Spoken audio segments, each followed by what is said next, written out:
So guys, let me switch gears here a little bit and show you a quick video. Okay, so this is a quick video of our actual software in motion, right? The idea here is, we call it Command Center. That's what we call our software.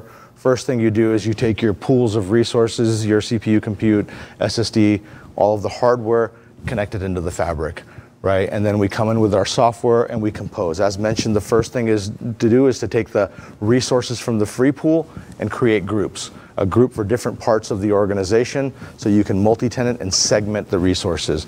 So in this group, we've created it, and now we're putting a handful of resources from the free pool into this group, right? So after you've created, your groups, the next part of the process is to create machines. A machine is basically a server, right? So in this environment, we're going to go into the group that we just created, and we're going to create a machine. We're going to call this one machine number 1. And what we're going to do on this machine is we're going to grab a CPU and we're going to grab a GPU. We're going to connect them together and we're going to build a server, right?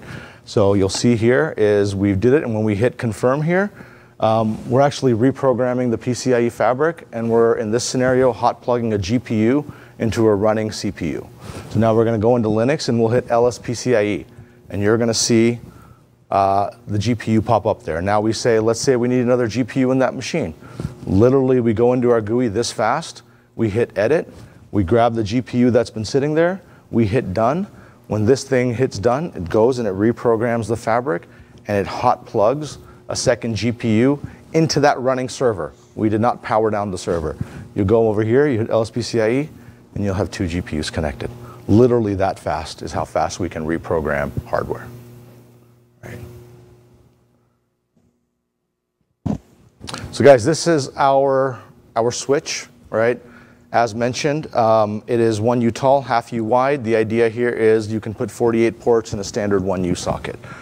Each one of these ports is Gen 3x4, or you can aggregate the ports together to create as fat of a pipe as required, right? The idea here is I can connect as many switches together to build as large of a fabric as needed. Many of our racks take 2, 4, or 6 switches per rack, and that's because we want a large amount of devices to be interconnected. There's an Intel Xeon processor that lives in here, and that's where all of our software resides. We have HA capability, where we have a control plane, and these things are talking to each other, so in case one switch goes down, the other switch can step in and take over the entire fabric. In addition to PCIe switching, we're working actually with the Mellanox team to enable this same composability using things like Ethernet and InfiniBand. So for Ethernet and InfiniBand, Ethernet and InfiniBand, we're not going to be creating any physical switches. We're just going to be leveraging the switches from guys like Broadcom and from guys like Mellanox. But for PCIe, this is Broadcom silicon inside of this thing. We've built it and delivered it because the industry needed it. Right. You mentioned a control plane and HA, but if you lose the control plane, the connection... We have dual control plane. But there is a time that you need for the HA, and we have low latency. What's happened? Sorry, You have a control plane with HA, okay, but how fast is the HA? Is the failover? Yeah. It's active passive at this moment. It's not full active I understand, failover, but right? how fast is it? The failover will happen, I want to say, in like 15 seconds roughly, right? We can detect it very quickly and start reprogramming the fabric and moving the devices if that's what you want to do. Okay, right? But the control plane is only for manage and define the connection between the elements, or is also needed to keep the connection between? No, the control plane is, that's how we control our software inside the switch, is through the control plane. The control plane is also used to control things like IPMI on the server. Okay. Right? So yeah, we have dual control planes, and if you lose both control planes, bad things are going to happen.